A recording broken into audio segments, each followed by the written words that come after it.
Welcome to Nightlight. Step away from the mainstream and gather around as we enlighten the world and our realities and travel this cosmic journey we call life. Join us as we share with you and provide that beacon that can guide us all to a better way. Explore with us as we examine a metaphysical montage of spiritual insights, covering everything from the mundane to the magical, UFOs to unicorns, and everything in between. This is a time of awakening, of sharing and evolving, of spreading our wings and soaring on the cosmic breath of creation.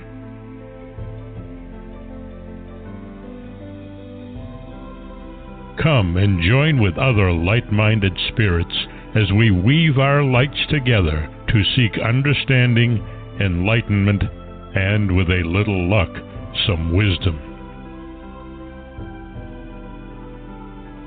This is Nightlight, a reminder that you are never alone. And now, here is your host, the lovely, delightful, insightful, and all-around great gal, Ms. Barbara DeLong.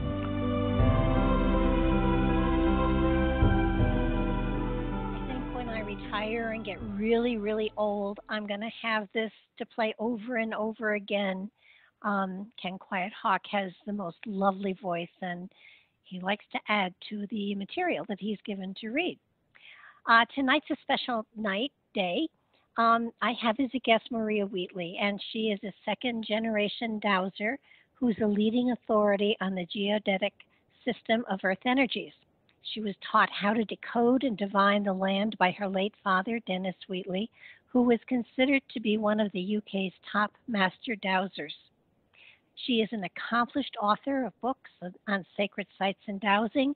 She's researched the esoteric design canons of prehistoric sites, Druidic ceremonial enclosures, and the Knights Templar for many years. She studied Neolithic Britain and Bronze Age prehistory with the University of Bath alongside other professionals, and she combines her knowledge of archaeology and the earth energies with state-of-the-art equipment to locate and detect the hidden frequencies that the earth emits. Believing in the earth forces or dowsing is simply not enough for Maria. She wants to show the world that the prehistoric designers of ancient sites could locate and harness earth energy. Her findings challenge our understanding of sacred sites. And using dowsing, Maria discovered the Elongated Skulls of Stonehenge, which led to the remarkable untold history of Stonehenge and the Neolithic High Queen. You can find her at www.mariawheatley.com. Welcome to the show, Maria. Thanks. Well, I can't tell you how excited I am about this show, because dowsing has been something that has fascinated me forever. And I keep telling people that it's older than they think. And it doesn't just go back to the 1900s or 1800s. It goes back probably thousands and thousands of years. That's right. It certainly does. I mean, some of the oldest depictions of dowsing, according to one dowser called Siglongren, appeared on cave paintings in Algeria going back to about 6000 BC. Oh, wow. And Cleopatra was renowned to employ dowsers in search of gold. Wow. You know, I knew it was thousands and thousands. I didn't realize it was that far back. But there have been throughout time, I would imagine, and when you think about it, without all of the electronic equipment we've got, with all of the stuff that's going on, electronically, it's kind of, the world would be a calmer place where we would be able to detect those earth energies just from our feet, if there weren't so much interference. Well, interference has been getting, worse each and every year with the advent of Wi-Fi and more phone masts. But, despite that, I think, at certain points in the earth where the energies are particularly strong, most people can feel some kind of difference within the temple space. Oh, yeah, and you live, in the middle of megalithic heaven. You've got you can't spit and not hit a megalithic circle in England. I know. I consider myself thoroughly spoiled.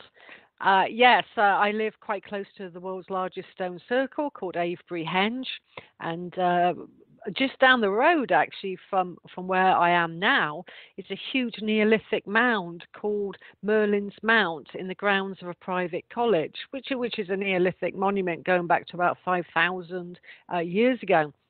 And I'm about sort of 17 miles away from Stonehenge as well. And just down the road, I've got even more stone circles called the Rollright Stones in Oxfordshire. So you're right, I'm in the megalithic capital of the ancient world.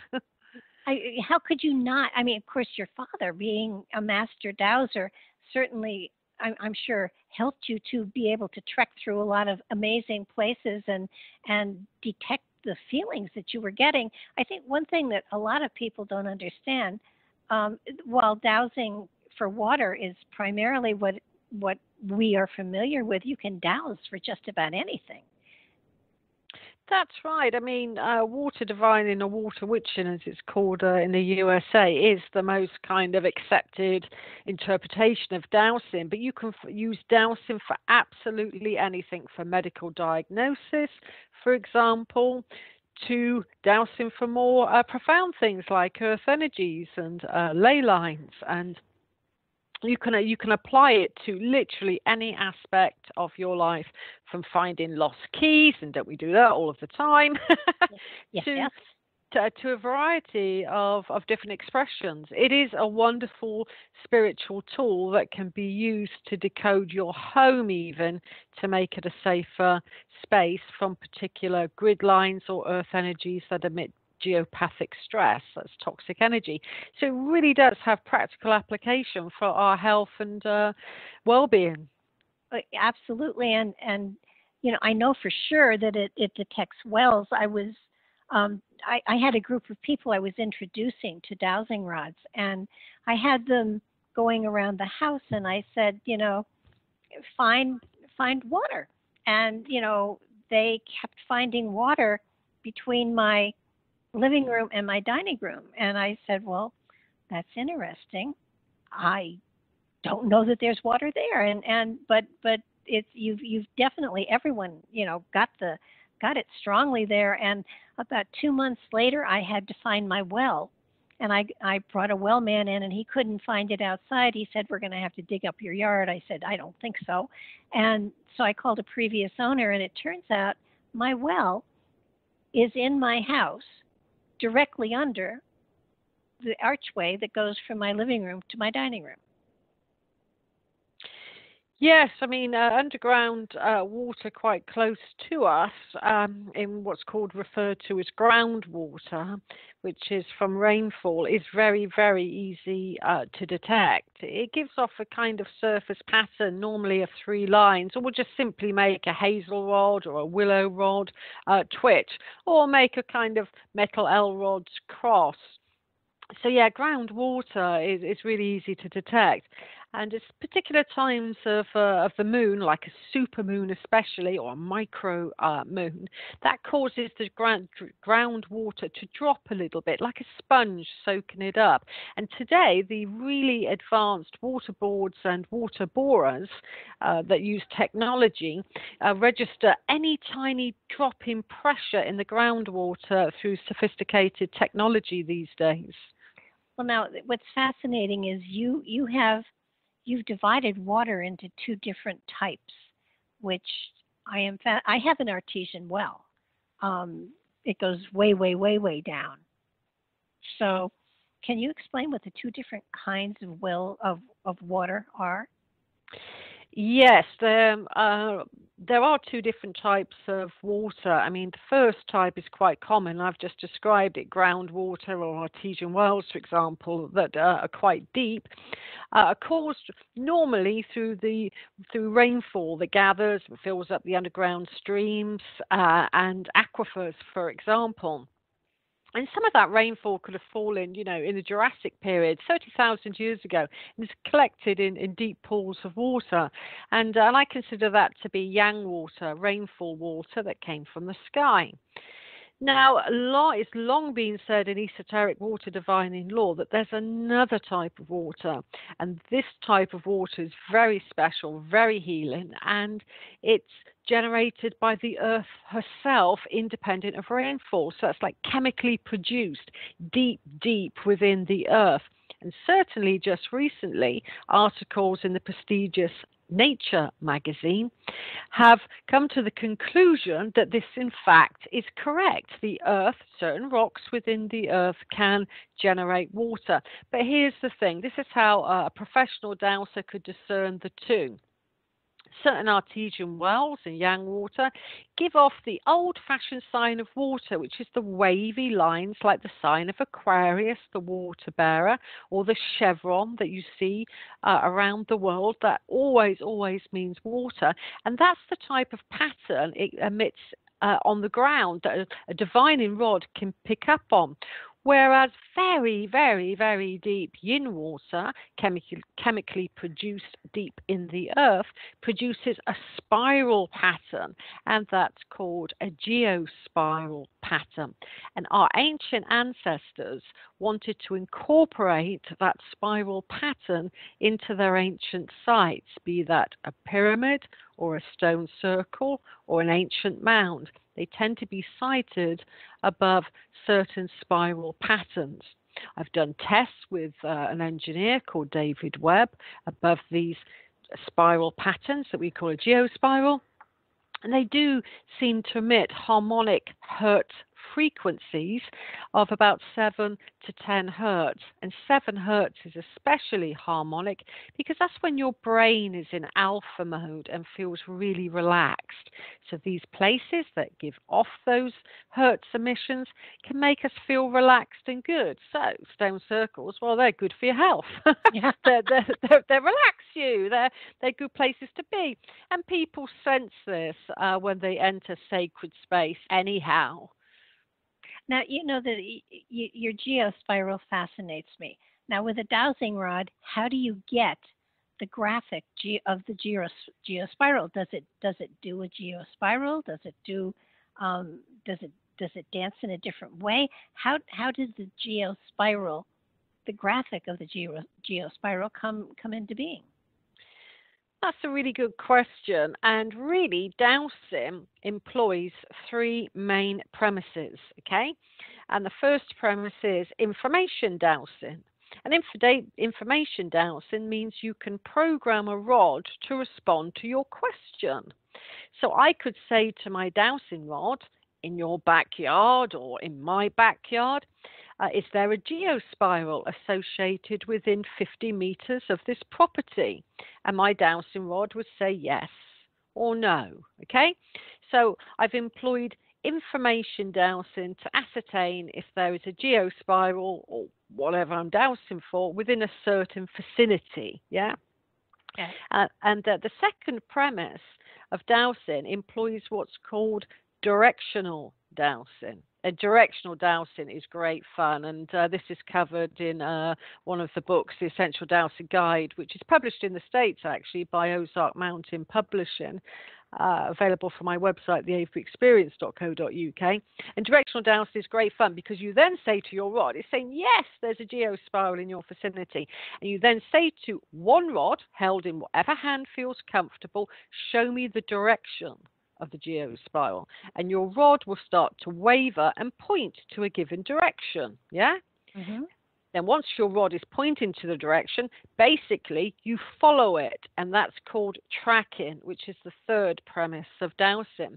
So use directional dowsing, show me the direction of the geospiral, you follow it until your rod goes to what's called the found position, and that's normally when it comes towards your body or repulses away from your body, and that means bingo, you're probably at the center of the geospiral or whatever it is you're divining.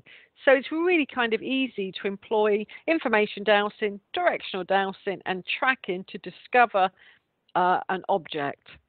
Now these geospirals have been located and known about for centuries because it, cathedrals and religious sites are usually located on or near them, correct? Yes, I mean the main discovery of yin water, as I call it, that's the water born within Gaia that emits a spiral pattern, or it has been called in the past primary water. It was really first discovered in the 1930s by a dowser called Reginald Smith, who was a curator of the British Museum, actually, and a really good top archaeologist. And he noticed that at the center of stone circles or standing stones that are on their own, what we call monoliths or an isolated standing stone, and other monuments tended to be under deep water, which he called a blind spring. Then around 10 or 20 years later, there was a master dowser called Guy Underwood who realized that the blind spring gave off a spiral pattern, and he called that a geospiral. My family inherited all the unpublished surveys of Guy Underwood and his manuscripts. So I've been studying what he called, Guy Underwood called, the geodetic system of Earth energies for about 25 years of my life. Because Guy did publish a book actually called The Pattern of the Past, but unfortunately it was the wrong book that went to print because sadly Guy had passed over, and he was a researcher, so he had manuscript after manuscript after manuscript, you know, and the chap that published it on his behalf thought the top one would have been the latest, but it turned out no, it wasn't. It was the one at the bottom, which is kind of counterintuitive, and you wouldn't expect that. Yeah.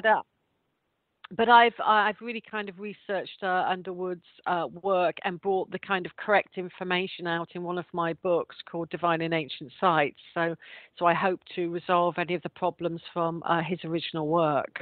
Well, I think something that most people don't.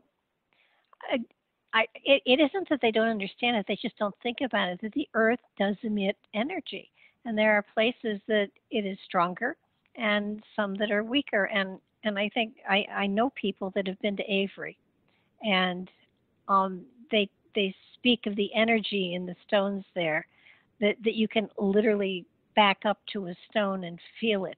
And the stone circles still to this day, even though they are old and weathered, are still resonating the energy that they were created for. But even at one site near Avebury, Barbara, called the Sanctuary, there's nothing that exists today. Sadly, it got pulled down in the around 1724, and the stones were used for building material. So there's nothing that actually exists there. But despite the fact that the stones were raped and pillaged, you still have the earth energies there, and people still sense things. So even at Avebury, which is quite reconstructed, I mean, Avebury Henge is a reconstructed site. It was reconstructed in the 1930s by a fantastic archaeologist called Alexander Keeler. And some of the stones are set in concrete, whilst a few others are what's called in situ. They're actually in the chalk bedrock and have never been disturbed. But even around some of the stones set in concrete, the earth energies there are so strong that the stones still resonate particular energies. And the unique thing about Avebury is you have associated with lays, with a ley line, as you say in the States, associated with a ley line, you have on a ley system, which is far more powerful than just a ley, you have two coils, rivers, imagine them as, of earth energy coiling around the ley, like in a caduceus style, yeah? Okay. Now, those two living and sentient earth currents tend to be male and female, and they are very strong. They are much, much stronger than the ley that kind of keeps them relatively close to one another. And at Avebury, you have a male and a female current going right the way through the center of both of the inner stone circles, which really does allow us to become back into balance, raise our consciousness, and allow us to feel differently about ourselves. I mean, for me, stone circles take you from the ordinary into the extraordinary, and they change your consciousness and your perception about yourself, quite often about your life, and quite often about your life path. What should you be doing? Stone circles kind of magically guide us to become our kind of who we should be on a higher level, and I see that all of the time. So sometimes when people come to these ancient sites, they can be life-changing for some. Oh, I don't doubt that for a moment. It is. I know that you. I mean, there are. You are the mother lode of stone circles there. There's no doubt about it. But are they all over the world and they just haven't been discovered or they've been destroyed? I mean, is this something that is unique unto your particular area? No, not at all. You can go all the way across Europe and you will come across standing stones and stone circles from Poland. In fact, when Himmler and the Nazis invaded Poland, the first thing they did was cordon off the stone circle there, made it a spiritual occult pilgrimage for Nazis. So Poland has stone circles, the Czech Republic. You can go to places like Sardinia that has standing stones and temple spaces in Malta. Then you can go to India and there will be standing stones there. You could go to South Korea. Yeah, very much in the news at the moment with Kim in the North Korea. Yes. But I mean, you can go to South Korea, and that is the Dolmen capital of the world. There are over 45 dolmen monuments in South Korea alone. And a dolmen monument, for your listeners that may not be familiar with that term, although Google is a god these days, you could imagine and visualize two stones not that far from each other with a gigantic capstone on top. Yeah, that's a dolmen. And there are littered all across Korea, South Korea. So yeah, you can find standing stones worldwide. It was almost like there was an ancient culture that had a similar spiritual perception back in the ancient world. Ancient civilizations created similar monuments, although some were quintessentially known to their own environment, like the pyramids of Egypt and places in North Africa, like the Sudan. So you do get quintessential monuments, but standing stones and other stone monuments, they are worldwide, from Spain, Morocco, all over the world. Yeah, I'm just thinking in the U.S. and I can't think of any. And you know they must be here, but most there's a gigantic dolmen in the state of New York, which has a capstone weighing oh gosh, I can't remember, but it's something over 20 tons. Wow, now that I haven't. I know that at American Stonehenge, there are some, but you know you've got the mother lode there, and what is fascinating is something that has fascinated me forever is Stonehenge. And my grandfather was there in the early 1900s, and I look at it today and I just think, people aren't really allowed to be close enough to really experience the energy that comes from it, really. You can if you pay the money, basically. If you want private access to Stonehenge, although they don't really overtly advertise it on their website, EnglishHeritage.org, but if you phoned them up or you emailed them and you say, I want private access to the center of the stone circle, and you're prepared to pay their fee, then yes, you can. Otherwise, you go round the monument with 500 people at any one time in office hours. But out of office hours, that's when you time to Stonehenge. Well, obviously you've been able to sneak in or go in legally. What was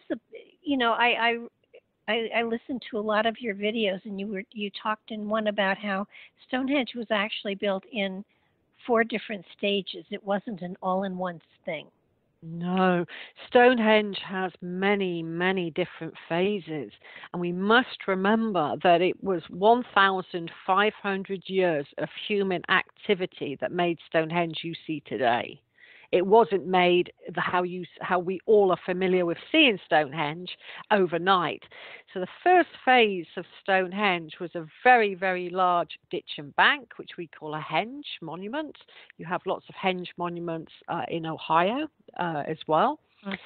And then on the inside of that ditch and bank, which would have gleamed chalk white because beneath the Wessex soil in Avebury and Stonehenge is chalk, literally what you write on blackboards. It's literally brilliant white.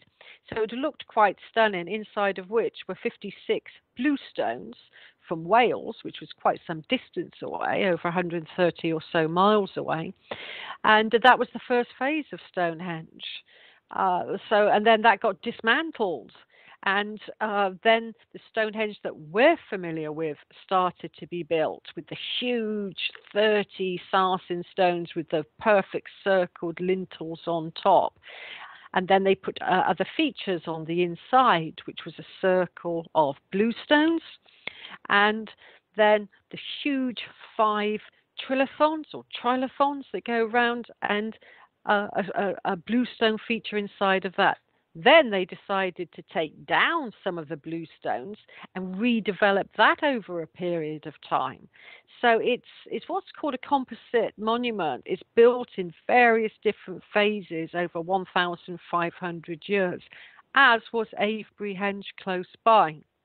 Avebury Henge, that contains the world's largest stone circle, was again built in various different phases. Well, and as far as I can tell, they were meant for healing. They had a healing energy, and so people who experienced them could experience shifts within themselves that could bring about healing. When we look to the rich literature over folklore, medieval periods, and even going way, way back to 1126 AD, that's even before America was discovered by the so-called white people, and that's debated these days. But even going back to the 1100s, people spoke about the healing properties of stone. There was a very famous book written by a chap of the clergy called Geoffrey of Monmouth. And Geoffrey of Monmouth wrote a book that is still in print today, and this is going back to 1123. He wrote The History of the Kings of Britain. And that was the sacred holy history of England, starting from the time of King Brutus. And he described Stonehenge as being very, very healing, especially if you doused, as in water, doused the stones with water, collected that water and bathed in it, it would be a cure-all, for example. And then later on, 500 years later on, recorded in the 1600s by an antiquarian called John Aubrey, if you scraped the stones of Stonehenge and added water to it and drank it, that too would be a cure-all. So we have lots of rich folklore about all of the healing stones across the breadth of the British Isles. It's not just Stonehenge, it's stone after stone, circle after stone circle that talks about how to heal yourself and how to heal children, especially. A lot of the stone circles of the British Isles, and especially in southern England, such as one stone setting called Menantol in Cornwall. It's a big circular stone, perfectly circular, carved beautifully, with about a 2-foot hole inside of it. It looks like a polo mint. Do you have polo mints in the US? Probably, but I'm not familiar with them.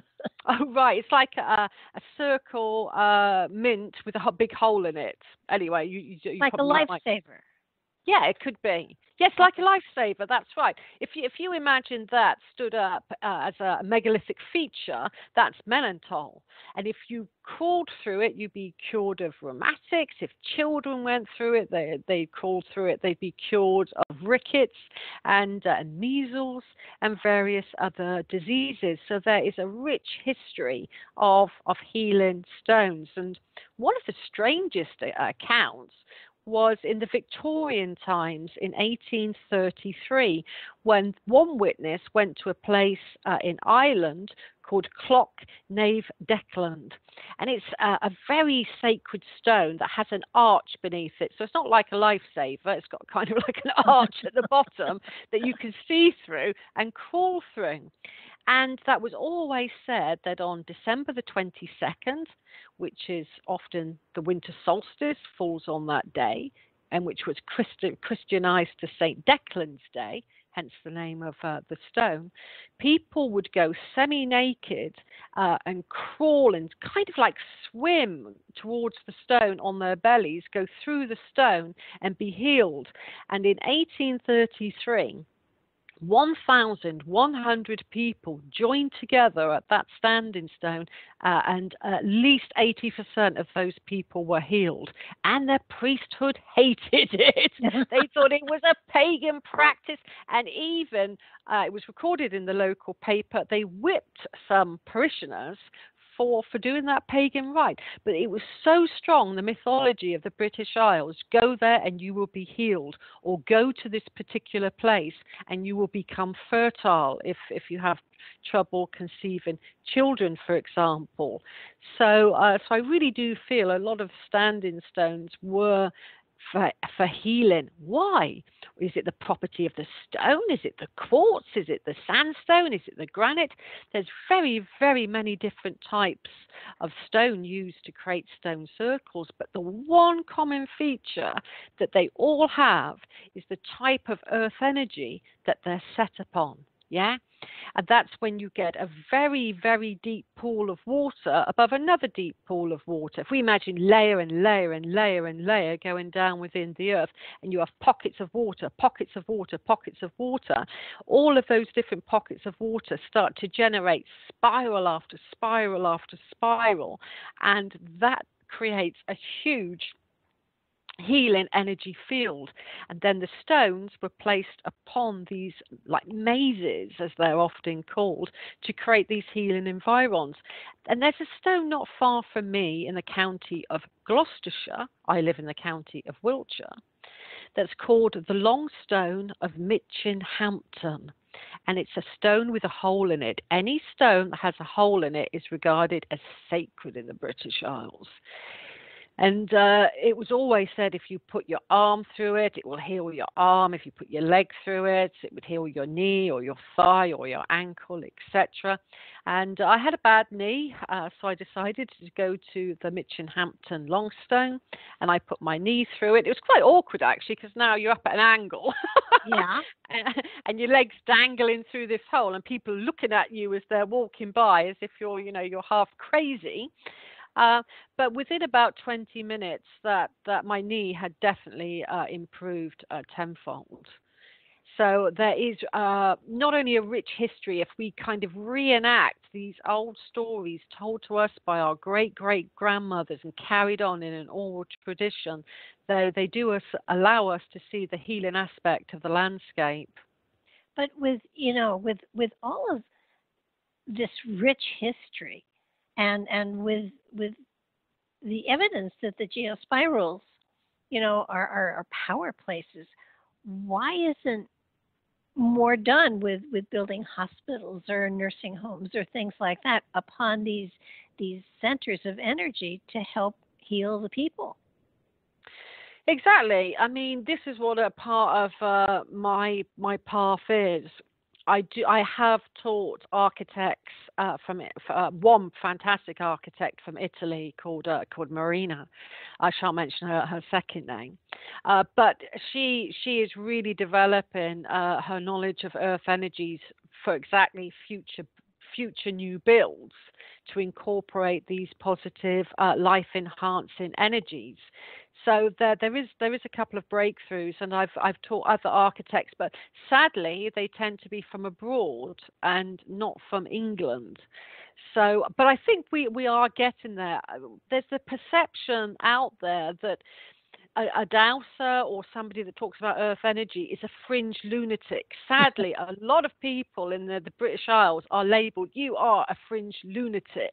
You know, even though that I have studied archaeology just recently in Oxford University, you know, and passed an academic paper, probably the most boring thing I've ever written in my life, but it got passed on a transitional phase of bronze into the Iron Age. But we do have that perception, and that needs to be broken down. And I do feel that sometimes the media is behind this. They will kind of jump on and say it's all New Age slush, and sadly people get wrapped up in that. But that said, there was a very famous guy. There is a very famous guy over here called Tony Robertson. He does like archaeological programs, and one of which was called Walking Through History. And he wanted a dowser, and I was invited along to be on the TV show. And he portrayed it in a very positive light, because we weren't allowed to talk prior to the program. He didn't want any power of suggestion to say anything. I just had to hold him the rods live to the camera and say, you know, walk along there, you might get something, basically. And the rods just turned so fast. He looked towards the camera and said, but I didn't do anything. They just turned. And so from that moment on, I think dowsing in the eyes of the British public went up a notch, because people were thinking, oh, if Tony Robertson thinks it's good, you know, it must be. So things are changing, but not fast enough, because we should be thinking about toxic energies in hospitals and getting the beds laid out correctly to avoid what's called the Curry grid lines and the Hartman grid lines, and really starting to learn to live in harmony with the earth again, as did our ancient ancestors. Yeah, that's, I think, the biggest thing. And, you know, you talked in one of your videos about World War II, in the people who were living in the tunnels that were over some of these geospirals, and that you know, while it's a hardship to live in a tunnel, they found that they were being healed by the tunnel itself just by living there. That's right. During the London Blitz, the Second World War, obviously people were made homeless, sadly so. Yeah. And there was a place in Kent, that's not far from London for those that don't know, called Chislehurst Caves. So it was a natural place for people to go. They had nowhere else. And some communities, you know, were living and created there. And it was reported by the local media, of which Guy Underwood, the Master Dowser I previously mentioned, recorded, that people were having these spontaneous healings, be that of rheumatic pain, toothache, and they became to be slightly revered by the people that once lived in them. And he decoded the place and said, yes, it's down to the female geospiral pattern that's emitting these harmonic frequencies. So yes, I mean that was very, very well documented at the time, and also quite widely documented in Wales. And this was again recorded by Geoffrey of Monmouth, and later by an antiquarian. And it relates to a church floor slab in Carnelian Church in Wales. And it was the kind of memorial slab of a couple called John and Isabella Colmer, who died in around 1376. It was a very, very old medieval church. Now, Underwood went there, and I myself have been there to douse it, and it's over a powerful spiral energy. I mean, it gives you tingles. You could send anyone into that energy zone, and they go, whoa, what's going on here? And in 1770, it was recorded that a lot of the children in a nearby village sadly became very sick, and 16 were taken and placed individually and in couples on the slab on the eve of Ascension Day, which is normally, I think about 40 days after Easter Sunday. I think it's 39 or 40, I'm not honestly sure, but thereabouts. And it was recorded that they were all healed. How can people dispute stuff like this? I mean, it would seem to me that someone would be taking advantage of it, and you know, it's like it seems to me that with documented healings like this, that people would pay attention to it and utilize it instead of turning their nose up at it.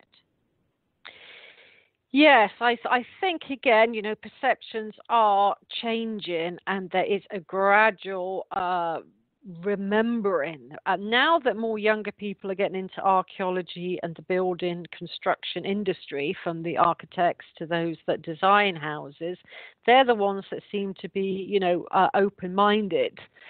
And not kind of brought up through a kind of 1950s, 60s, and 70s institution of what, a building should be like. But I mean, even more, there's so much evidence around, because when phones were first started to become very fashionable for houses, like the sort of 60s, 70s, when most people were thinking about getting a telephone, and more wires were being put up by telephone engineer companies, it was noticed that the Earth's voltages, these are natural voltages in the Earth, which I would call Earth energies or Earth currents, but, they're called Earth voltages. And it was noticed that they started to interfere with the telephone cabling. Yeah, it was like the ground below could influence wire above, and especially when they were in the Earth themselves. So they had to do what's called a relay switch, put a relay switch into the kind of telephone engineer side of things to stop these, what they called parasite Earth voltages, interfering. But it's interesting to note, when you're at a stone circle proper that has retained its circular shape, unlike Avebury and Stonehenge, which are ruinous and no longer retain their circular shape. So if you go to a place like Rollright in Oxfordshire or the Merry Maidens in Cornwall, then you will find that the stones kind of react to these earth voltages. And if you hold a pendulum or an L-rod, dowsing instrument basically, above a stone and get a friend to stand, by a couple of stones as well. When I'm in groups, I get groups to kind of do this. Then the certain stones that are paired above the same earth voltage, the pendulums will go around in the same gyrations and turn exactly at the same time, indicating a kind of positive and a negative polarity that's in harmony with the earth voltages below. And again, these are very strong energies that can go along a ley line. It can be channeled across the countryside, these earth voltages. And this is the long lost wisdom, possibly a free energy, that the ancestors, I am sure, were fully aware of and utilized for themselves. Oh yeah, I would agree on that one, and and especially because these spiritual sites really go along these lines, and it's if you connect all of them, you'll find a web that really encircles the earth that is quite profoundly powerful. And why we haven't been tapping into this and utilizing it is beyond me. Yes, I mean, the leys are important because they seem to transmit energy, although an agricultural scientist back in the 1970s did a lot of documented series of experiments upon leys to find out their energetic quality and how they influence living organisms, okay? Because it was long said by the ancient Chinese, who created a science around geomancy, which they called feng shui, or feng shui. You say tomato, I say tomato, whatever. And it was always documented that the leys, the straight lines, chi energy, travels too fast along it, so it could be detrimental. The earth currents that often entwine these energies, they're a different ballgame. They're a little bit more harmonic, although they can emphasize your emotions All earth energies can emphasize your emotions. So that sometimes it's better to be in a neutral space and interact with the earth energies. Go there for a particular reason, yeah? Because if you do live above them, the Master Dowser called Hamish Miller, and I'm in full agreement with the late and great Hamish Miller, they make you very high if you're happy, or if you're slightly low, they make you very low. They kind of amplify your emotions. But nonetheless, it was just by the agricultural scientific experiments that if you do place crops, or like mustard seeds he used as one example, and then a root vegetable like carrots or another, it will become quite stunted growth. Will occur along lays. So the Chinese were bang on the money. They realized that these places were places you would go to get energy and be energized, but you wouldn't necessarily live above them. And it became a kind of new age fallacy, in my opinion, when the lays got hijacked by some people, and they just said, knowing nothing about ley lines at all, saying that it's a good place to live above a crossing point of lays. I mean, any Chinese geomancer would be aghast. No, that's the wrong place to live, for example. So the ancients categorized all of these different energy patterns and said, yes, this one's good to live above, but no, that one isn't. This is a good place to go to, and especially at particular times of the year. That is very important when you're interacting with the stone circle, is when it's most powerful. Let me ask you, I mean, I know that there is not a building over every geospiral that exists. In areas where there are geospirals that grow crops and things like that, is the food that is grown over a geospiral any healthier than the crops that are not? In my opinion, I think yes, it is. I think anything grown in harmony with the earth force is going to be full of the life force of Gaia, and that life force will be transferred to you. I got asked by a farmer, actually. I won't say which county because I know he'll want to remain nameless. But for reasons that I thought were a bit silly, he wanted to start using Monsanto spray. Yeah, I don't agree with it personally. Yeah, but anyway, he did, and then he asked me to come along and douse it because I'd found water for him, etc. So he thought there was something in it, and it had no life force. No life force. It was dead. Oh, wow. Technically dead. So that convinced him, not for a few years, I must admit, but eventually he stopped. But Monsanto sprays are now being used quite freely in the county where I am. And what people don't realize is when that goes into the food system, it doesn't have a living life force. It's literally zombie food.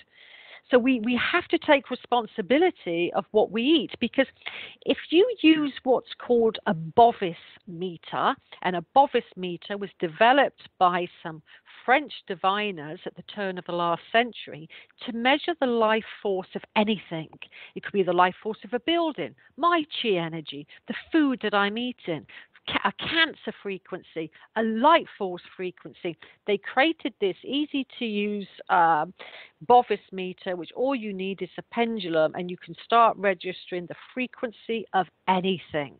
Yeah. So certain foodstuffs, when we use the Bovis meter, will come up in the carcinogenic zone. And that's mainly like cheap processed white bread is probably one of the worst things that you can eat.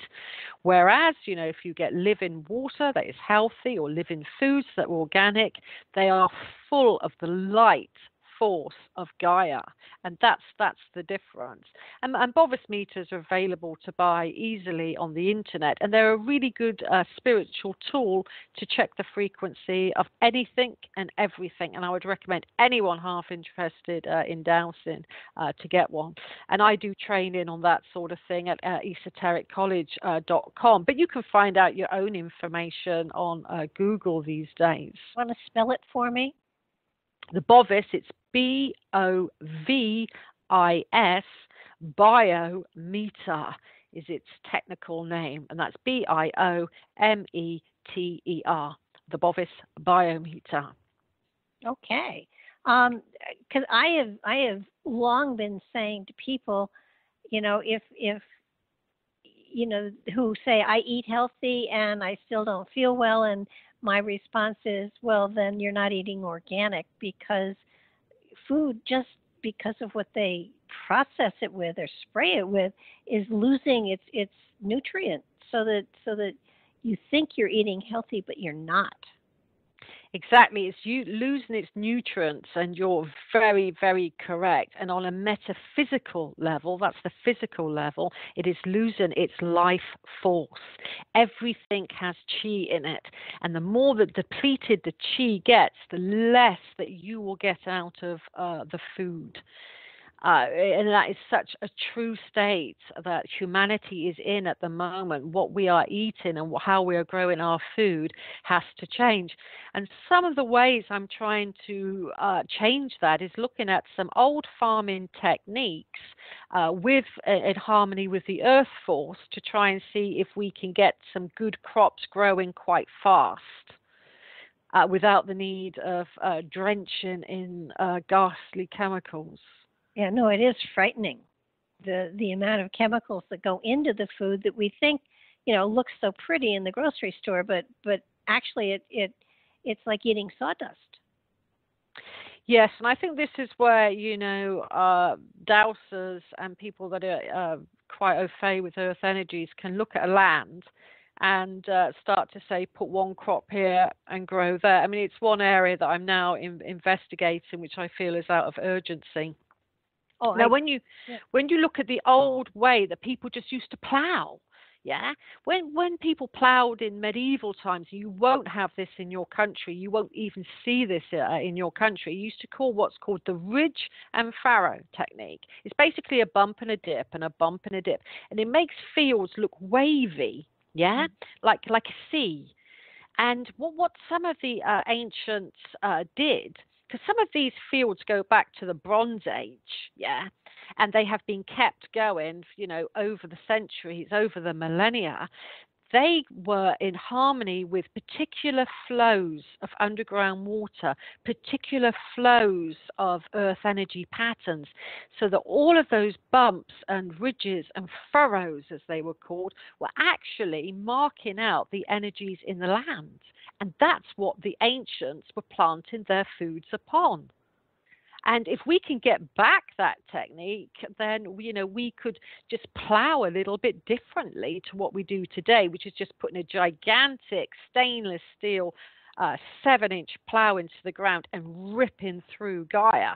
That's how we plow today.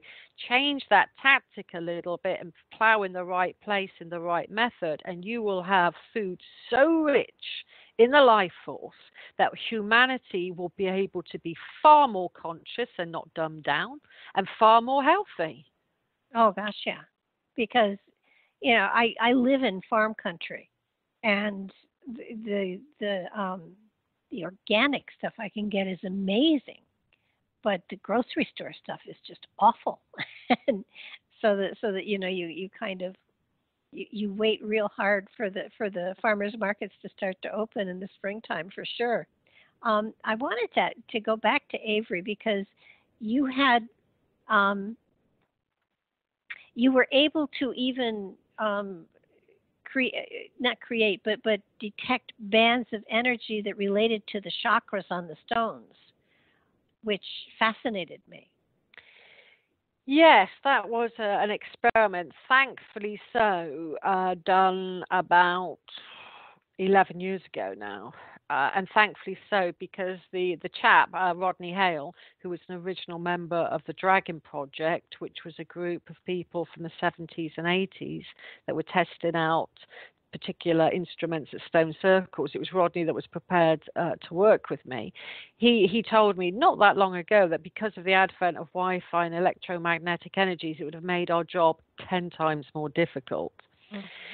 So about sort of 10 years ago, I met up with Rodney Hale, and my late father and dowsers such as Bill Lewis had long been saying that there were certain above energy bands, if you like. If you imagine a standing stone, and then you imagine it has 5 kind of like lines going through it, but it's actually a spiral going around the stone of energy, creating 5 above ground bands and 2 below, because the stone is rooted into the ground, obviously.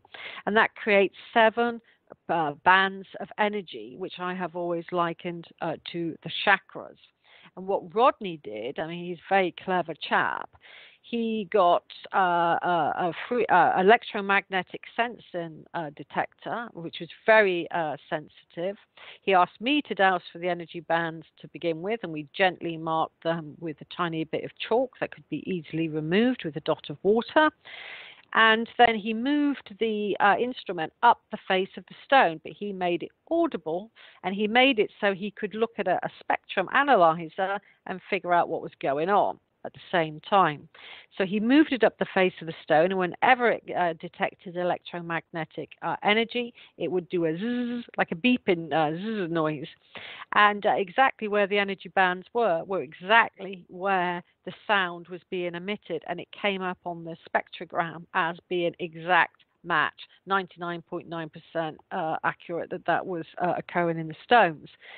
And the interesting thing about these energy bands is that band number 2 above ground transmits a kind of linear beam of electromagnetic energy to every single stone in the stone circle complex, creating this web of energy lines within the stone circle itself, which is called crosstalk communication between standing stones. It is truly phenomenal.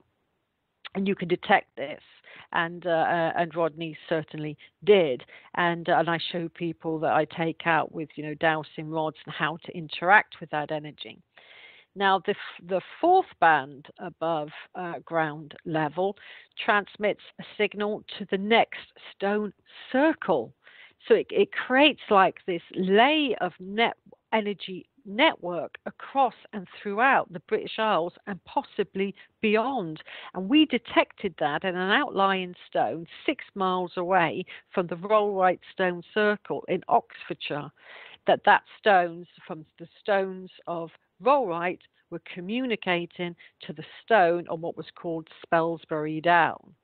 It cannot be denied. Now, the interesting thing about the kind of 3rd energy band that goes up through the face of the stone is if you lean against it, roughly at a 45-degree angle, you're going to feel a force that pushes you into the stone or a force that pushes you away from the stone.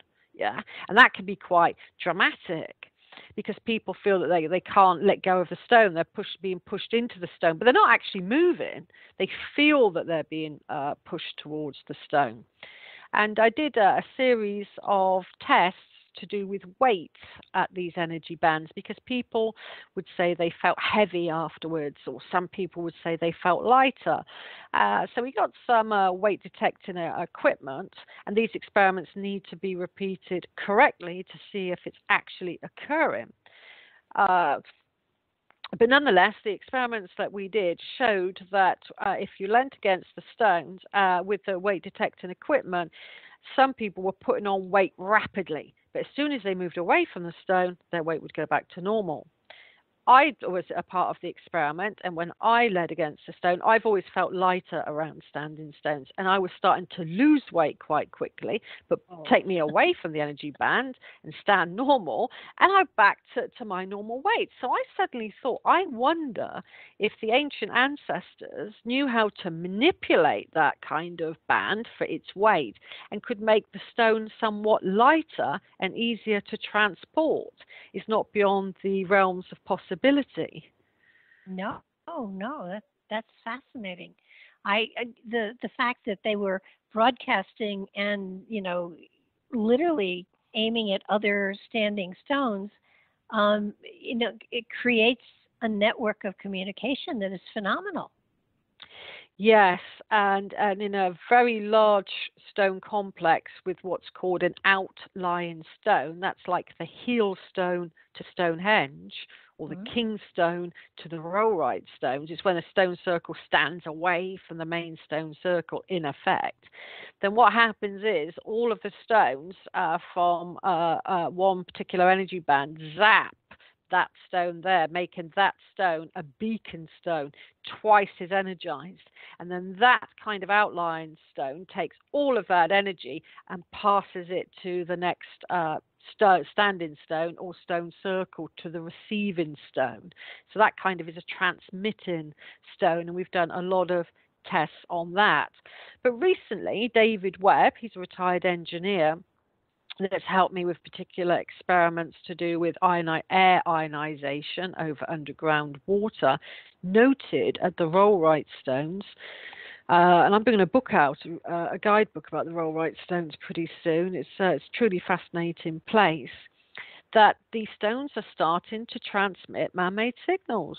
That's what they're designed to do. Yeah, they are designed by our ancient ancestors to be acupunctured into the earth, to really pick up on those earth energies, and now they're transmitting man-made signals. So I do ask people to switch off their mobile phones if they can for like 10 or 15 minutes to experience the stones how they should be experienced. Yeah, that's here in the States, we've got the stone chambers, and I've often wondered, because they're mostly granite around the New England area anyhow, I've often wondered if their purpose had something to do with communication. Yes, I mean, granite is a very good medium. You get a lot of granite monuments in Carnac, France, and in the south of England in a place called Cornwall. The Merry Maidens and other stone settings are all of granite. And that is quite a high transmitter. So, you know, if you place granite, and it's slightly radioactive to a certain degree as well, so it can really transmit and receive quite well. And there, when granite is placed onto an earth energy pattern, it can really absorb right the way to its apex, has been detected. Now, I've been in a lot of the chambers that we have around here, and the thing that I have found amongst all of them is, first of all, there's a sense of peace and tranquility. Second of all, there's almost a smell of ozone, and third, it's almost as though there's a cone of silence that's been put over you. Even though the chamber is next to the road, you don't hear the sound. Now, is that something similar to what goes on over there? Yes, definitely, because an analogy that came to my mind straight away is like a twin site to that one. It's a place called, and it's a funny old name, you know, but this is England. It's called Hetty Pegler's Tump. That's why it's a funny old name.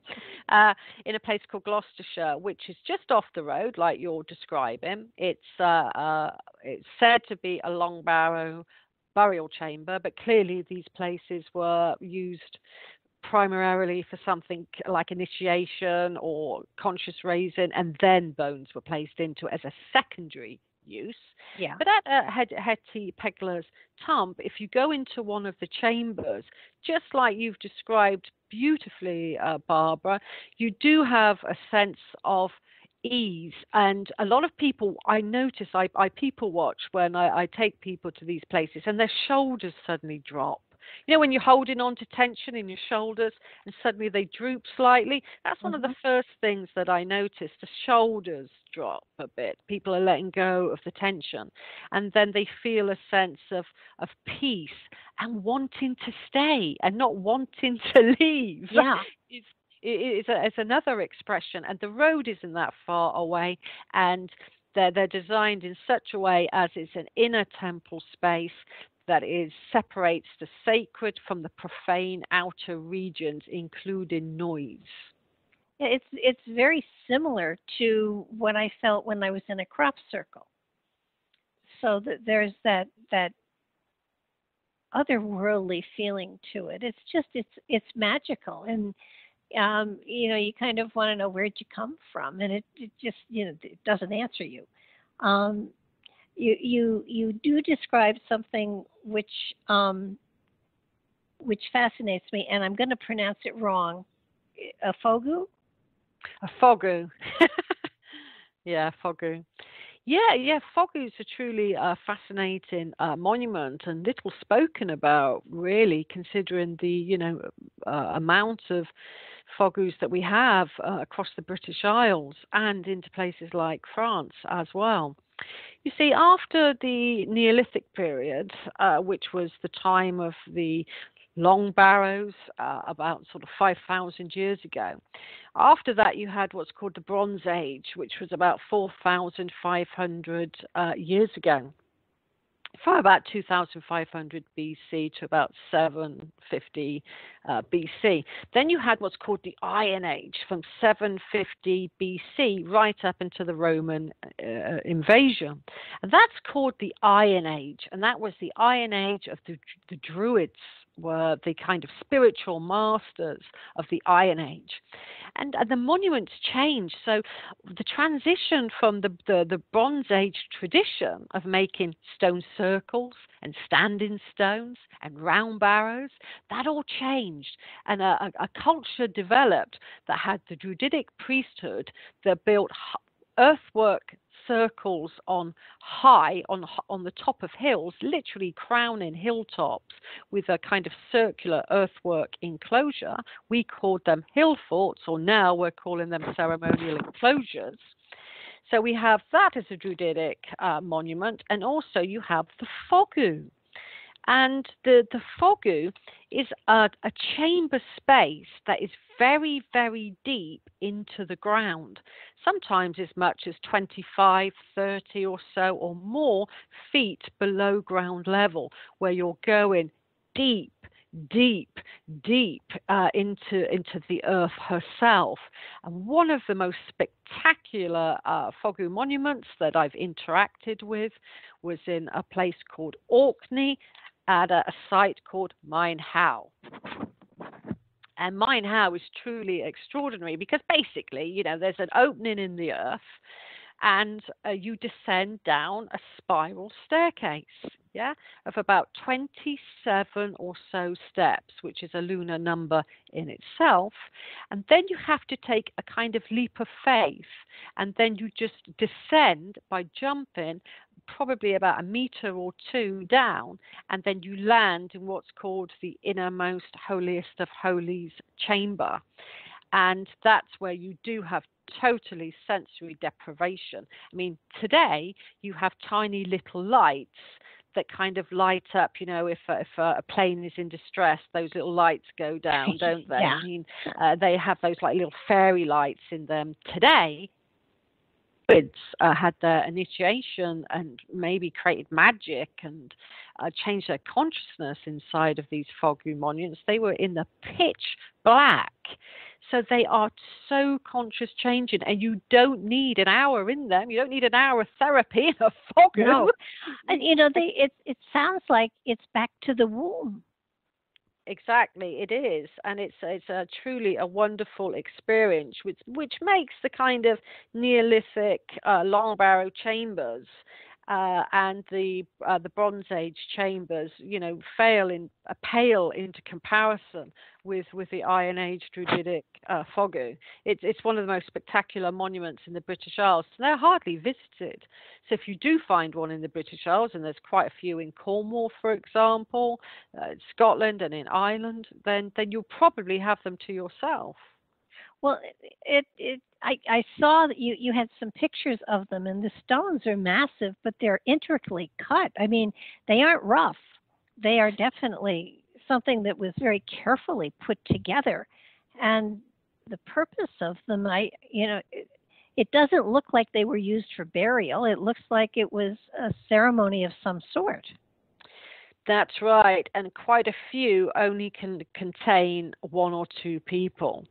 So they do change your consciousness. And then there's a Druidic tradition where you do have to go into the underworld to find your shadow. And then once you found your shadow, you come up anew. And in Druidism, you have 3 sacred chakra points. A Druid doesn't use the 7 chakras of the Hindu and Chinese tradition. You have 3. You have one center in the womb, whether you're a man or a woman, and then you have another center around the solar plexus area, and then you have another in the head. And the whole idea is you raise the energy, or the kundalini as it's often called, through these centers within the kind of depths of the earth. It's a very, very ancient tradition. And at some fogus, especially one in Ireland called Oe Nagat, Cave of Cats, you would go in one way and you would come out another, like a total and utter rebirth. Once these 3 centers, or 7 centers if you're into Eastern philosophy, and the Kundalini rises, you come out very, very differently. And to the Druid, you contact to the Muse, you contact to the Anun, which is like the Holy Spirit, and that fills you with inspiration and unconditional love. Well, and I saw pictures of that one where you can't go out a different way, but I mean, it was phenomenally constructed. It definitely was a channel of some sort. And does it follow a ley line? What you get at Oe Nagat, near Roscommon in Ireland, which is the monument you're describing, it is truly astonishing, because I just like to describe how you enter it to your listeners, because you have to slide through this very small, narrow opening and then crawl along about 4 or so meters, and then it just descends into darkness. And the Irish, I love the Irish, because they don't have a nanny state of like in England. Oh, you have to have health and safety, you have to have lights. They think, if you're stupid enough to go in it, you're stupid enough to get out of it. We're not mothering you here, so you go down at your own risk. But God bless the Irish to keep their sites intact and not manicured is a wonderful gift to us.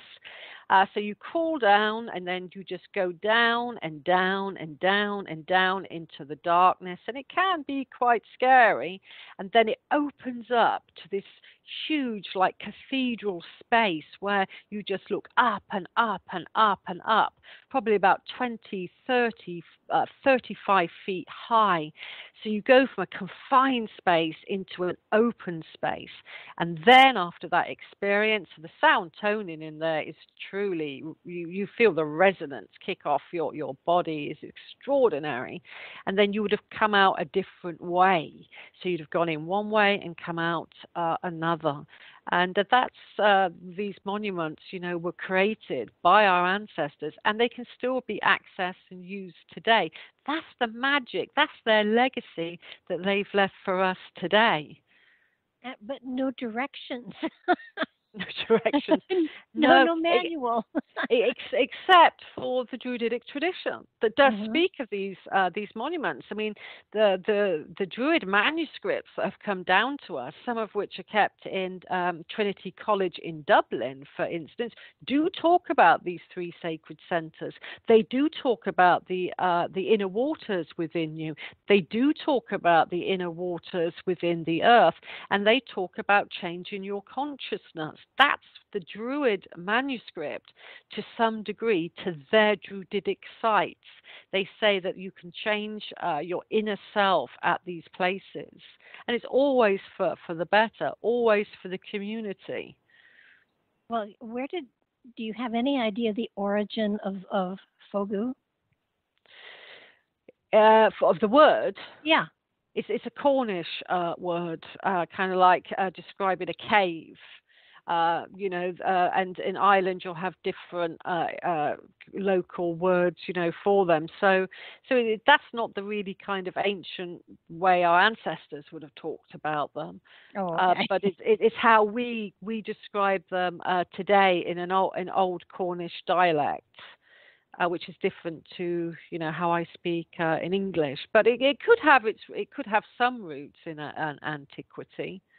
Well, it's a term that I had not run across before, and I was fascinated to see the pictures of them, because they look like it's a rebirthing, it's an awakening, it's a way of cleansing yourself, going back into the darkness and then coming out into the light.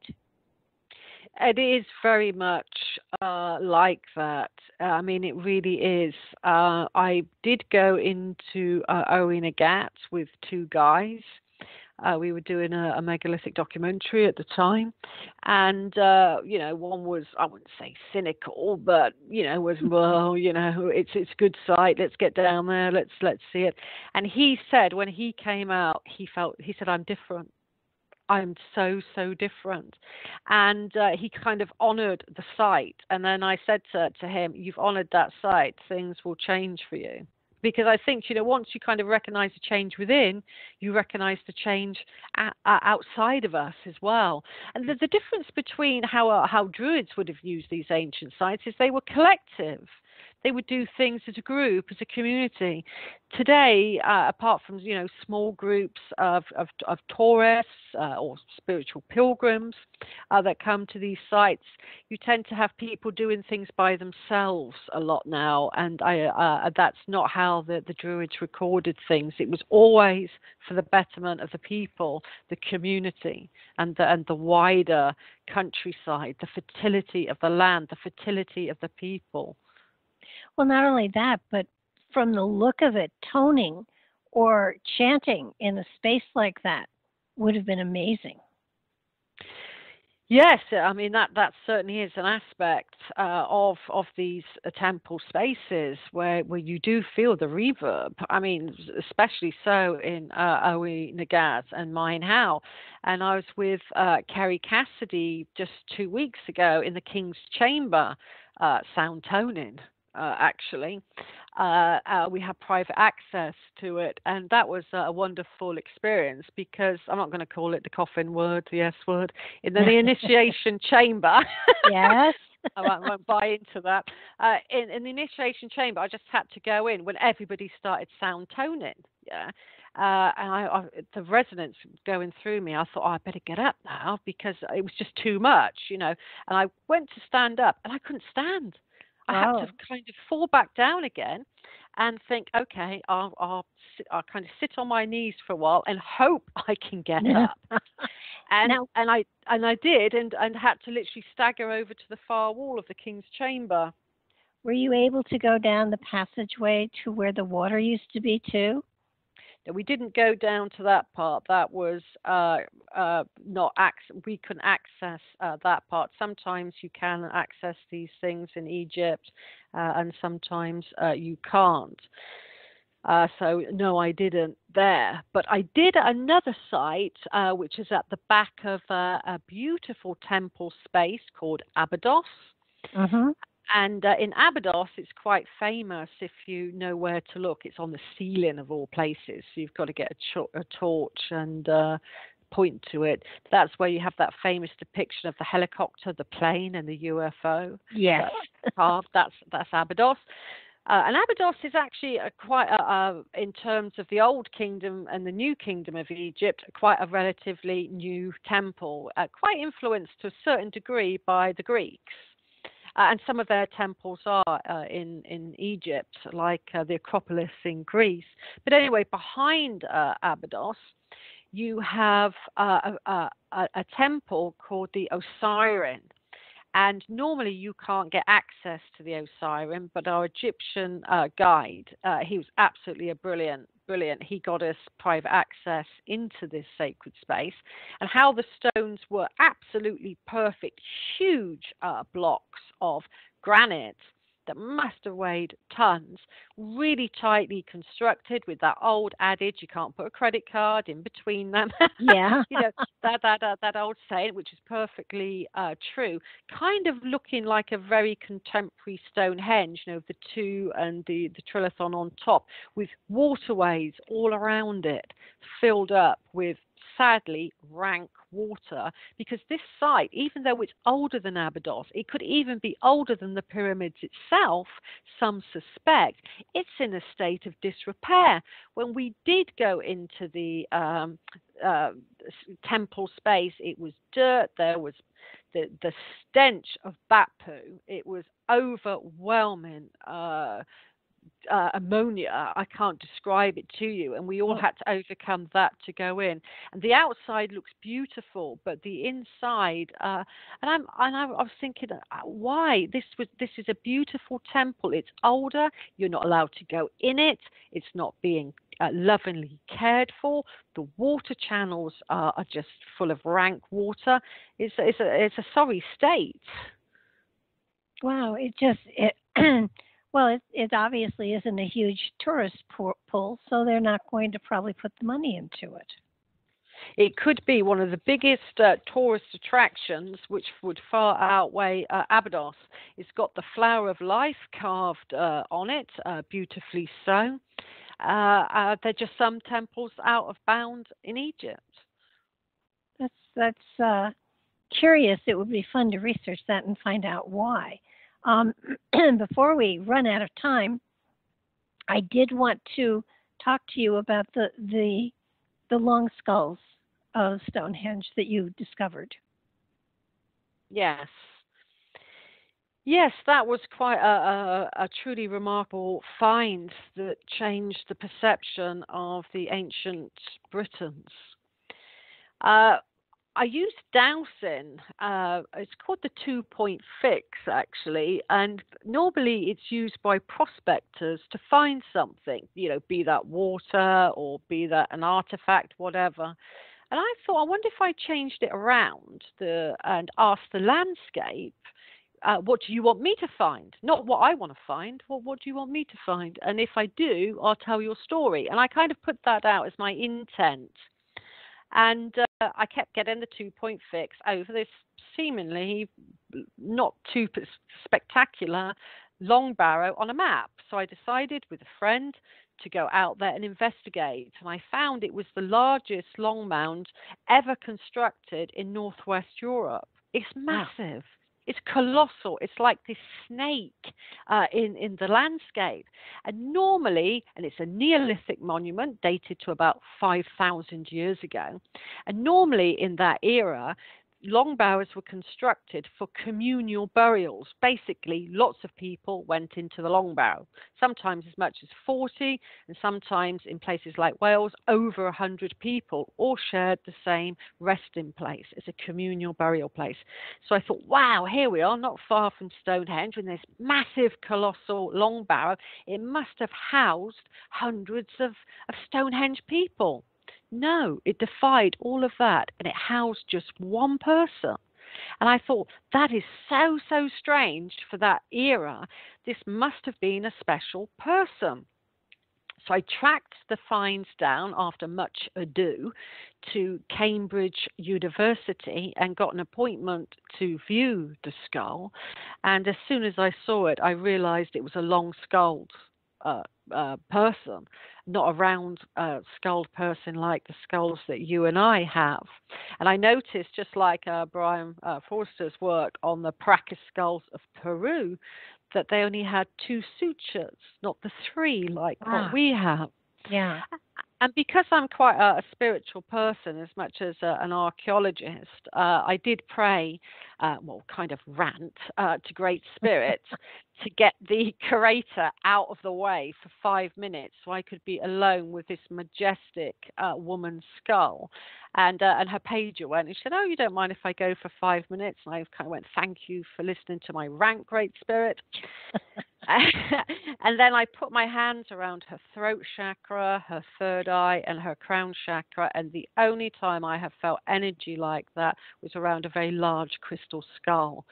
And I was in awe of her. And I realized she must have had a very prestigious life around Neolithic Stonehenge, be that a high priestess or a high queen. And the sad thing about Cambridge, may I just say, because we've been talking about Abydos, I'm in a big warehouse, and it's all done to air quality because there's skulls in there. Very high tech. You have to put in a security code to get into the place. But on my left-hand side, there's cardboard boxes saying Stonehenge with a male and female symbol on it. And on my right-hand side, as far as I can look up and as far as I can see, which is about 20 feet up and 40 feet long, is Abydos written on boxes. Abydos female, Abydos male. all the way down that corridor, some of which haven't even been viewed since the 1930s, is a shocking fact of our history. It's unbelievable, isn't it? This is Cambridge University.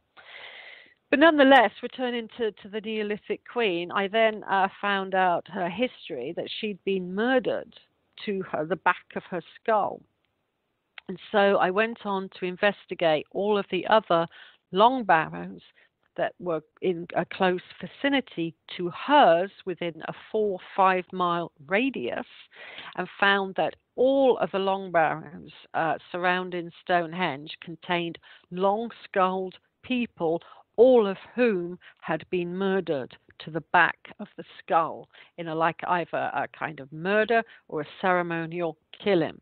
And at one particular barrow called Bowles Barrow, which is on MOD land. I mean, half of surrounding Stonehenge is MOD land. It's like Area 51.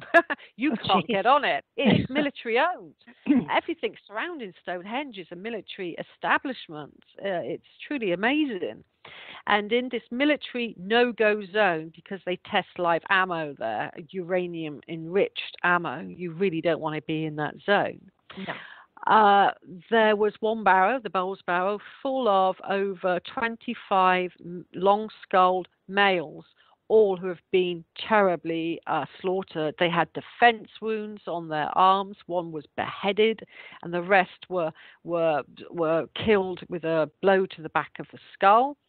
And then they were placed within the barrow, and then a massive stone and a massive stone and a massive stone and a massive stone placed on top of them, so they would probably never have been found if it wasn't for the determination of some archaeologists over the period of 50 years to get to the bottom and record it in antiquarian times. It hasn't been excavated in modern times. I'm talking about, in the late Victorian period. I was reading the papers to do with these barrows. So the history of Stonehenge is truly fascinating, because the long-skulled people just seem to have disappeared off the face of ancient Britain, yet they are the ancient Britons. And most long-skulled people were across Europe, France and Sardinia as well. And then round about the Bronze Age, which is 2500 BC, that's around 4,500 years ago, all of the long barrows of the Neolithic period were decommissioned. And that means bones were placed into them or replaced into them, and the earth was pushed into all of the chambers, and a big stone put on the outside, and they were sealed off for all time until archaeologists cleaned them up and made them into the chambers that we see today. Yeah. So during the Bronze Age, that happened. They were all decommissioned. No Neolithic monument, all of which were elongated in shape anyway, like their skulls. You had elongated long barrows. Another monument called the Cursors Monument, which is an elongated monument. Then the design went to round stone circles and round barrows. And I noticed that in every single round barrow, not just surrounding Stonehenge, but in the British Isles, the only type of skull therein was round. So you had the long barrows for the long-skulled people and the round barrows for the round-skulled people. And I mentioned to other archaeologists that were quite dismissive, and saying that these monuments must have been inspired by their skull shape. Because it cannot be such a coincidence as that. And another thing that changed, the long-skulled people were communal people. They were buried together, apart from the Neolithic Queen and probably some posh aristocracy Neolithic people. Same old thing with Queenie today. But generally speaking, they were communal, whereas in the Bronze Age, they were very much more egocentric. It was for one person, with lavish grave goods of gold and brooches beneath the round barrows, and that it was mostly orientated to the sun, these monuments, whereas before they were tended to be more orientated towards the moon. So it switched from a goddess orientated communal community and civilization to a more egocentric, solar-orientated, round-skulled civilization that kind of took over from the long-skulled people is an archaeological fact that has been overlooked until I brought out a kind of small book, because I wanted to talk about it and I didn't want people kind of taking my work. So I brought out a small booklet. But even in Oxford University, since my find, they are talking now about the long-skulled ancient Britons and what really did happen to all of those people that seemingly just disappeared. Yeah, because the only ones that I remember reading about in even Egypt would be Akhenaten and King Tut and his wife, but you don't see any long skulls beyond those that I can think of. No, there was some mention in a few antiquarian reports, but apart from that, you're right. It did seem to focus on King Tut and Akhenaten and Nefertiti, his wife. But that said, if you go to Malta, which has spectacular temple spaces there, such as Hajaim, I mean, they are truly, truly spectacular. Then you will find that according to the first archaeological dig of the Hypogeum, which is a truly astonishing monument, which is way down in the ground, built out of solid limestone bedrock with kind of these chambers within it. It's totally remarkable. The archaeologist on the dig, and that was only found in the 1930s, incidentally, the Hypogeum, but the archaeologist called Zamet, he documented that he found the minimum of 10 long-skulled individuals. And I actually went out of my way to buy the National Geographical magazine in the 1920s that featured his article stating that he found these. But when I communicated with Heritage Malta asking could I view these skulls, they denied all of their existence. Now, I've been taking people to Malta over quite a few years now, and last year it had a revamp, the visitor centre. So this year, when I took a group of people over, it was the first time I'd been back to the visitor centre since its revamp. And in a kind of cartoon font that is totally kind of ridiculous, it mentions the long-skulled people and aliens in a jokey, very shocking manner, I felt, from the font, and even the people I was with saying, why are they depicting the long-skulled people like it's a joke in cartoon font, talking about ancient aliens? Well, they could, I flip back and forth, but I mean, just because they were different doesn't mean they're aliens. No, I mean, Brian's latest DNA tests on an independent test on I think it was one of the Paracas skulls, showed that their DNA originated from the Black Sea in the Crimea. Yeah, it seems to me that they were indigenous, but where in history to put them is a whole other ball of wax. Yes, exactly. And I think that's what, archaeologists will try to piece together. And they are becoming very, very open-minded. And soon, coming out of Oxford Uni, certainly, the time dates are going to go back. Oh, yeah. They're really going to shift. And I'm not going to take anyone's thunder because there's going to be a paper written, but it's going to go back, and it's down to a simple piece of evidence. Sometimes something stares archaeologists in the face, and it's so simple, but it's like bingo. This means that it's older. So yeah, I think we're going to go way back to the Mesolithic. They're not going to be called Neolithic monuments anymore, and the Mesolithic people are not going to be called hunter-gatherers anymore, and we're going to switch our heritage and our civilization way back, and rightly so, and about time. Yeah, I was going to say it's absolutely about time. Here in the States, I keep telling people that North America had cultures and civilizations for almost 9,000 years.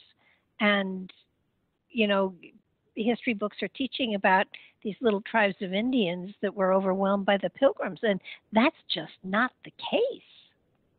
Exactly. I mean, exactly. I mean, it's reflected across the world that, that the very ancient Mesolithic cultures of 9,000, 10,000 years ago, and which you've just correctly stated yourself, Barbara, it was happening all over the world, these high civilizations. And, they did incorporate, a lot of the stuff that we recognize. I think what bothers me the most about the United States is when you say ancient history, everybody immediately goes to Greece, Rome, Egypt, and England. And they negate the fact that we have had ancient cultures here as well, and in South America. I mean, why would they think that there was this large tract of land that nobody did anything with? That just doesn't make sense. Yes, I know, and I do sympathize with you there, because when I take Americans out to places like Stonehenge and Avebury and Stanton Drew and Glastonbury and places like that, in my presentation folder, I do have a lot of your ancient sites in there at the back, in Ohio, and Jason's work on the giants. And, oh yeah. And I show them. I say, this is your heritage. This is your ancient heritage. And do you know what? They're dumbfounded. They go, really? This is ancient America? Yes. This is your heritage. Go and honor, your ancient sites. But I do feel, after speaking with quite a few people regarding ancient America, is the school education system doesn't teach as widely as it should about the monumental side of America, is what I've been told by people from the States. Well, speaking as a school teacher, yes, you're right. I taught special education for 25 years, and none of the textbooks that I have ever seen reflect any of the antiquity that we've been talking about. And it's here. People ignore it. People destroy it. People don't respect it. People don't, they just think, well, this country was founded in 1776 and that's where our history starts. No, it's not. I know, and that's why, at the moment, with the rich research being done by some fantastic researchers, are bringing back your history, and what I really truly hope is that the education system will embrace the holy history of your land and begin to teach it to the children that could experience these ancient sites. Because one thing that we do teach children over here is Stonehenge and Avebury and all the ancient sites, and they go out for little day trips there, Oh yeah.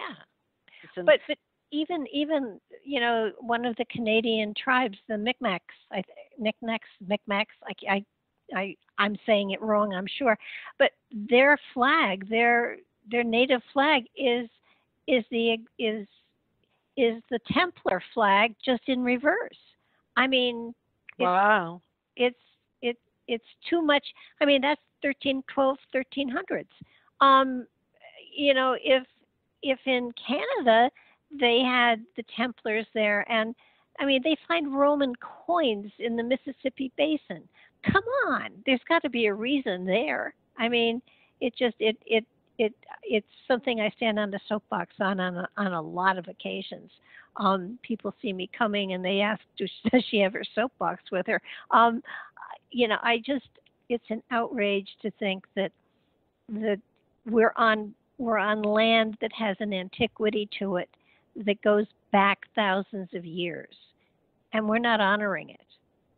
Well, to find Roman coins in the base of the Mississippi, I think you said, I mean, that's indisputable evidence. It's physical. To me, it makes sense that the Vikings went there, the Romans went there, because they colonized the rest of the world, and they were good seafarers. The Vikings could, go anywhere, and they did. And so, I find it kind of strange when everything stops in America, apart from Columbus. It's like he got through. Look at the copper mines in Michigan and Minnesota. They've been in production for 9,000 years. again, that's just such strong evidence of, human activity. And they've been able to trace that copper into Europe and into Greece and into Rome, because every mine has a different cosmology to it, has a different makeup to it. So they can basically, if they have the raw metal, they can tell you where it was mined. And yes, yeah. I mean, that again, it's just indisputable evidence that is, either been ignored or should be studied and taught. It's just so sad. Well, that's not the only thing that should be taught. I mean, the ley lines, the geospirals. I mean, these are things that children should know about so that they could incorporate it into their life and what they do with their lives. I mean, the ley lines, come on. Yeah, I mean, and it's interesting to note, because we've just discussed the long-skulled people. It was the long-skulled people that first identified and monumentalized the ley lines.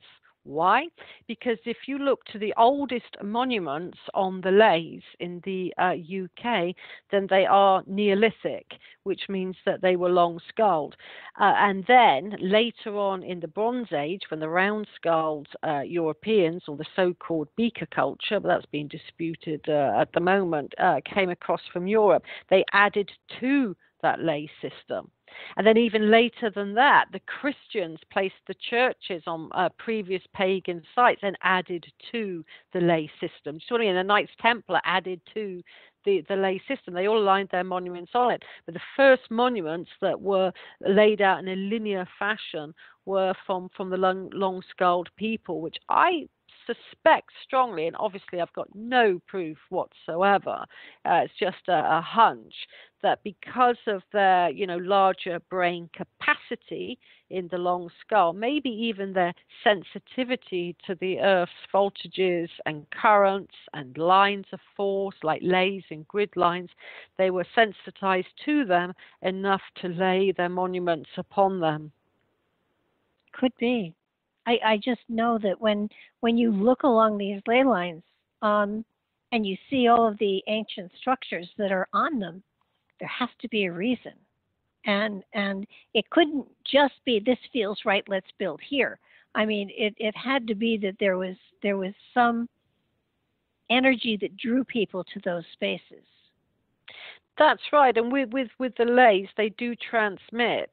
That is one of their best functions. So like I was describing the energy bands earlier, well, they can feed into that kind of ley system, and allow it to be highly charged with energy. And then when you get the ley system that has the Earth's living currents wrapped around it, that's even more beneficial for humanity than the leys themselves.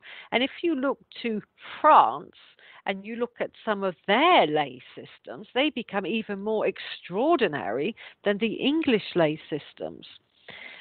Because when the ancients laid out the French ley network from one place in southern France, quite close to Geneva, upon which CERN particle accelerator is being placed upon, cannot be a coincidence. No. But it's literally 24 lines creating a powerful nexus that goes through Italy, Spain, Switzerland. It's literally the European ley network. And if you look to Rome on this European ley network, which is featured in one of my books, Divine and Ancient Sites, you can literally see that the Romans marched and created their roads on these grid systems. Yeah, so a lot of the Roman roads followed these huge, long energy lines of force, which, like I said, are highly energized, and therefore you do not tire as much if you follow and put roads on these lines. They speed up things quite naturally. Wow. Excuse me. If that's the case, if they are energy lines, would they be communication lines as well? Well, there was a great experiment done in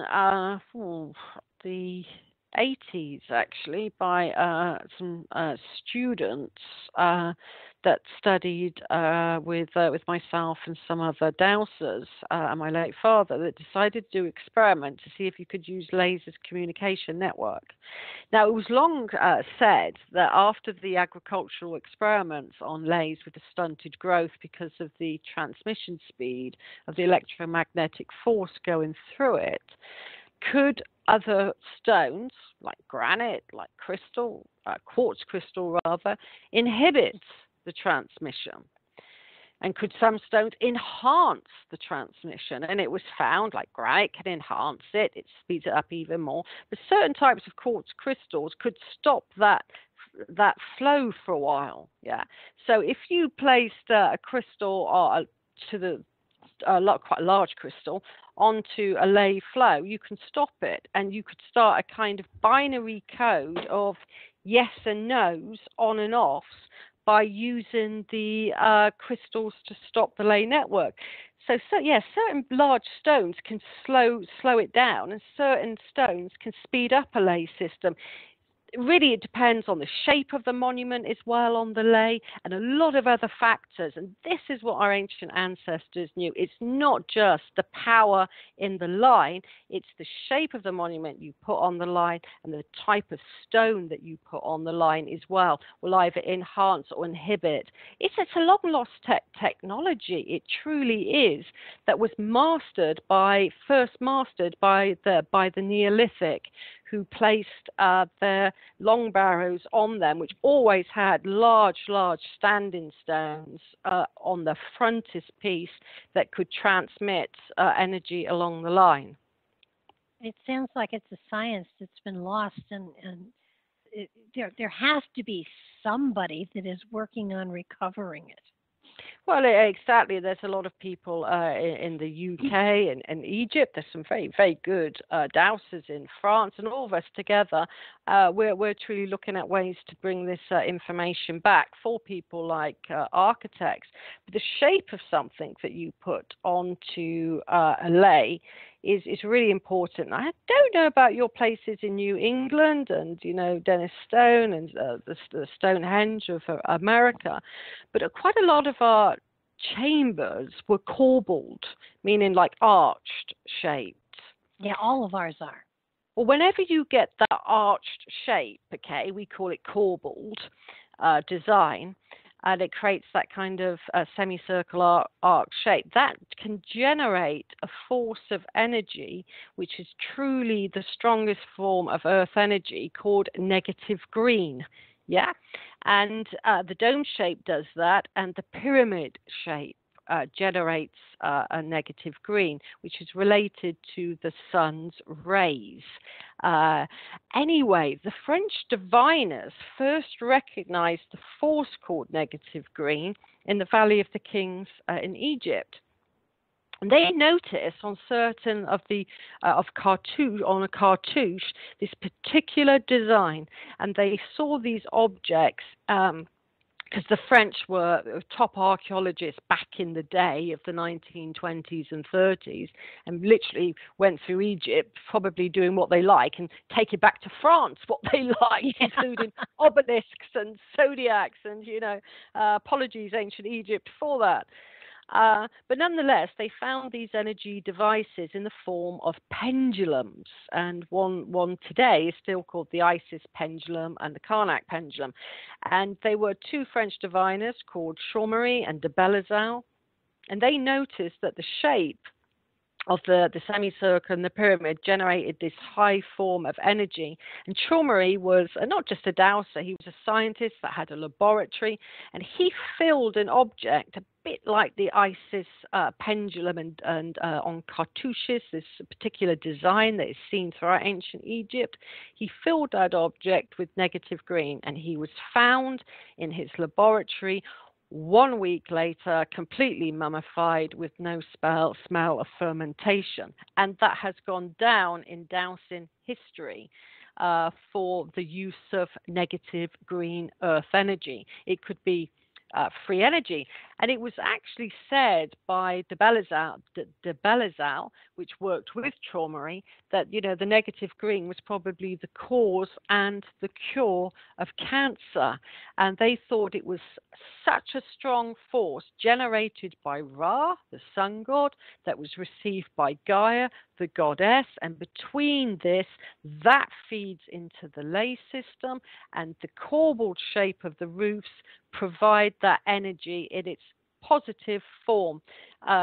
Traumery was filling it so much with the negative form of negative green. That's why he was mummified. Wow.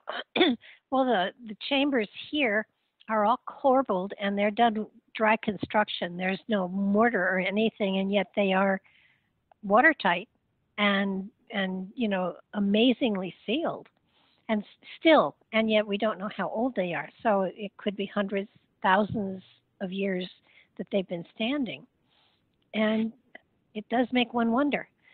Excuse me. Exactly. The same design you find throughout the ancient world of the corbelled dry stone walling technique. You could find that in a Nuragi temple in Sardinia, at the West Kennet Long Barrow down the road from me.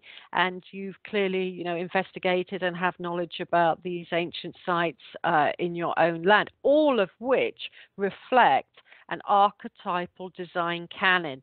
This is how you build this structure, and this is will generate energy that can be passed along the lays. I mean, that's the fascinating thing. And you see, what the French diviners did was they looked at the electromagnetic spectrum of the sun in relation to the earth and realized that at particular times of the day, a particular color becomes more prominent. So, for example, at noon GMT, Greenwich Mean Time, at noon, the green ray is more prominent. Yeah, so certain tests above corbelled roof structures showed, according to their work, that green was more active then, and at sunset, the red ray becomes more active. And it seems that the ancient designers were fully aware of the electromagnetic spectrum of the sun, including its invisible colors, which are ultraviolet, infrared, and what dowsers call infrablack and ultrawhite. So that's another aspect of lays and earth energies, that the sun's energy interacts with them, and that creates energy in its own right. Now, what did Traumery and Belizal do with all of this fascinating work, apart from go around testing, for different types of mummification? At that moment in the 50s and the 60s period of dowsing history, people got into psychic dowsing, which is when you get a pendulum and you ask it questions, yes, no, and you ascertain information through information dowsing. And they were appalled by that. They thought that was no longer a science and it was entering a subjective realm, because sometimes psychic pendulum dowsing can be correct, very correct, or very incorrect as well if dowsers remain in their truth. So they handed all of their papers to an architect in Egypt, and he is looked into their work, and he is one of the world authority on negative green energy and how to enhance its positive horizontal flow. And I'm one of the few UK dowsers that was taught to learn to identify negative green at ancient sites and in the landscape generally. But the Egyptian dowser is called Karim. He's gone on to develop different types of architect patterns and shapes, including that corbelled design that enhance buildings. And hospitals. So a lot of work is being done by dowsers to encourage people to realize that even the shape of where you live, a lovely curve every now and again allows the chi energy to flow. And that's why in ancient China they didn't have straight roofs, because chi travels too fast along a ley. They made all of their roofs slightly horseshoe shaped, don't they? So chi flows gently along the rooftops. Well, I think one of the major mistakes we make is that people assume that because we're talking about thousands and thousands of years ago, they could not have been as intelligent as we are. And the reality is, it seems to me they were more intelligent than we are because they lived with the energy of the earth and they utilized it to their benefit. Absolutely, and it has been shown that, the long-skulled people did actually have a bigger brain capacity than we have today, and that they lived more in harmony.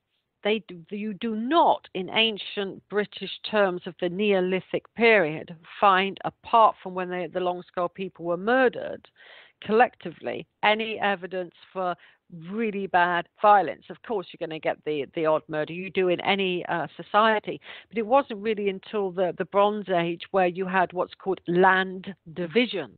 In the Neolithic period of the long-skulled people, there was no land division. And in the Bronze Age, with the onset of places like Stonehenge and the stone circles, you had massive, what we call ranch boundaries and ditch boundaries, which says this is my land and that is yours, this is mine and that is yours. And then you had kingship developing with the very, very rich Wessex elite, which were the kind of rich aristocracy that went into the round barrows that surround Stonehenge. So you really did have a classist system born in the late Bronze Age that, to be quite frank, is so integrated into the English psyche that we still haven't got rid of that classist system today. Yeah. Oh, it's such a shame.